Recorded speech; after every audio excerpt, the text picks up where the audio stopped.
Dear students, welcome to the Introduction into Textile Architecture with the workshop Sheltered Skies.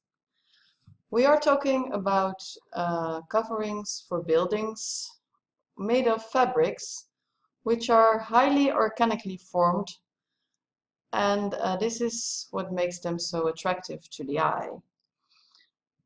Although they look very light, in a lot of cases a strong primary construction is needed for these buildings.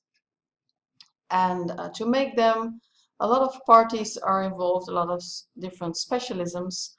And nowadays, a crucial role is necessary for software. Well, the pioneer in this field, his name is Fry Otto, didn't use all this software because in his time the software wasn't yet available. What he used was soap films, which he used to model his tents, so as we may call them, by putting a metal frame into a soap suspension and then trying to see what kind of form evolved from it. These are some more examples of the soap surfaces. And you can see, especially in the last example, the down example, that it looks really very much like a tent already. Now, Fry Otto did a very important work in the period from 1967 to 1972, where he constructed a roof for the Olympic Games in Montreal. And he did this from his working habitat München. So to model them, he not only used soap film models, but also pantyhose models, just as you will do in a few days. Now, this man was a very visionary person, and he made it all by hand. So, for example, after designing the Montreal roof, they made this model with a lot of work. Now here you see the building of the eventual roof in 1967. So in order for you to help you start your own assignment, I want to introduce you to the form characteristics of textile architecture. So what you could see from the examples is that you have a tensed cloth, and always there is a double curvature. So it's not only convex, it's always also concave.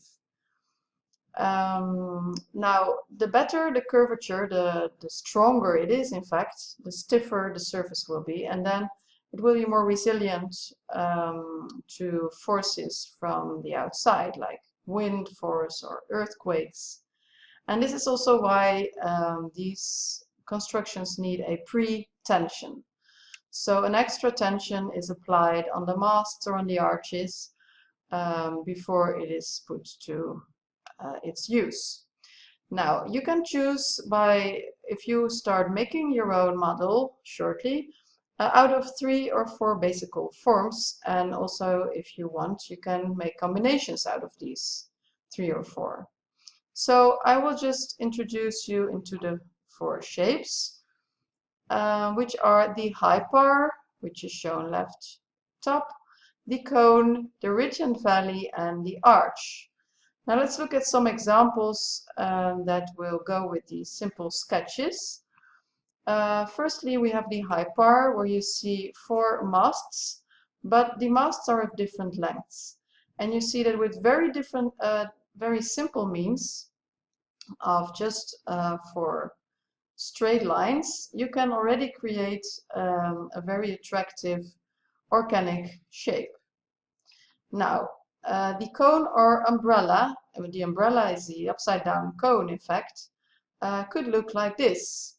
And it's an aesthetical element, in this case used for lighting. Now, the ridge and valley is again a double-shaped roof, where there is a lower line, which you can see here, and a higher line, which is also formed by a cable. And in this way, in this case, it's in fact combined with a cone. So this is used for spanning large stretched roofs, stretched surfaces. Now the last example is the arch, and here you see an example with a very closed volume with a lot of arches, and also it is interesting because it's taken by night, this picture. This is another example of a cone combined with a ridge and valley, a highly symmetrical form. You see the cables provoking the pretension in the structure here. And again, would like to point out to you some form characteristics. These type of designs are always very slender. I mean by this that the surface of the object is very large compared to the thickness. The pretension I talked about is being applied in several directions for the construction to do its job properly. And it's always suspended or connected to a primary structure, which makes use of masts and also, for example, of arches. Now, these surfaces, these textile surfaces, always need some inclination, because if not, then the roof would start ponding, and this means that some water could gather on top of the mesh, so this will highly damage the roof. So the curvature is a very important part of this type of roofs. Now let me go to giving you some introduction into your own assignment. So what you will do is making a scale model for either one of the locations mentioned below, and you can also choose your own location if you like. So one option is to choose the Malieveld, the big field close to the central station in The Hague.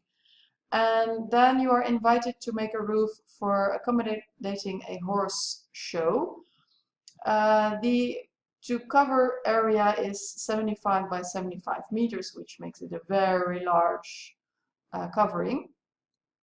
Your second option is to cover a part of the entrance of the HHS. Well, of course, there is already an entrance roof, but you will make an extra reception tent covering some area of 5 by 20 meters. So this could be used during the introduction week for handing out some information, or during open days. And then thirdly, you can also put your own idea into use. So make a covering for your pet, or for your car, or for a party, but please start by deciding how big it will be. Now, to the workshop, bring your material. If you do not bring it, you cannot start working, because this is essential for building the model. So essential is a pantyhose, but in fact you only need half a leg. So that goes to say that a quarter of a pantyhose would do. You can share them with 3 other students. Now bring some 20 to 30 pins to attach your hose to the foam board that will form the base or the ground. And also bring several needles. If you like to apply a cone, to make a cone, then please bring bottle tops to prevent the mast from damaging your pantyhose. And then bring thread if you need some special color, because in the workshop only red thread is available. Furthermore, the workshop will provide foam board, scissors, and the copper wire that could serve as masts. So this is an example of what you could be making during the workshop. And it shows that you can make very attractive forms out of just some wire, masts, and pantyhose. Of course, this is a little bit too complex for just one workshop, because a lot of roofs are represented here, but it sure can give you an idea of what is possible and can give you some inspiration, hopefully. Now, this is another example made by a student last year. And you see that the forms are highly dictated by the arches, which have pretty complex forms. It makes a very pretty result. And also you can see that a lot of work has been put into this example, because the fabric has been hemmed at the arches, and this is a lot of work. I asked you also when you have made your design to use the same method for showing the scale like the student did. Please make some figures and glue them in your model on the foam board on the ground to indicate how big, in fact, your model is meant to be. Now, I show you another example that was made by a student last year. And again, this one is only made using masts as a primary structure. Oh no, this is not completely true. There is also one arch, which is here. And this example shows you another requirement of your deliverables, because it shows two views, one front view here and a side view over here. So after making the model, I ask you to also add on a piece of A3 paper 3 views from your design. So the front view, a side view, and also you need a top view. Now, this is another example which is also a little bit complicated, but again, it's very interesting to see what you can do just with a few sticks and a pantyhose. So to end up with, I would like to give you some hints for starting your designer's work on these textile roofs.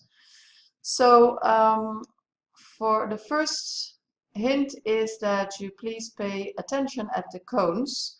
This also goes for masts in some cases if the mast is vertical and if the textile is tensed downward. In this case, you will get a point load on the textile and it will damage the textile.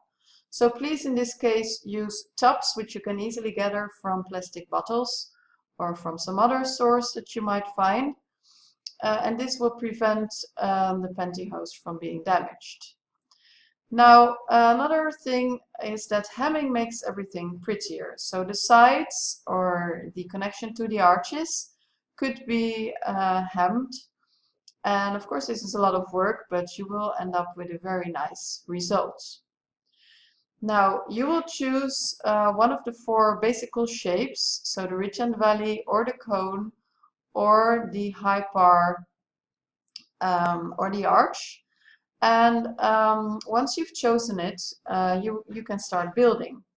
But also it's good to experiment with the shape that will start existing.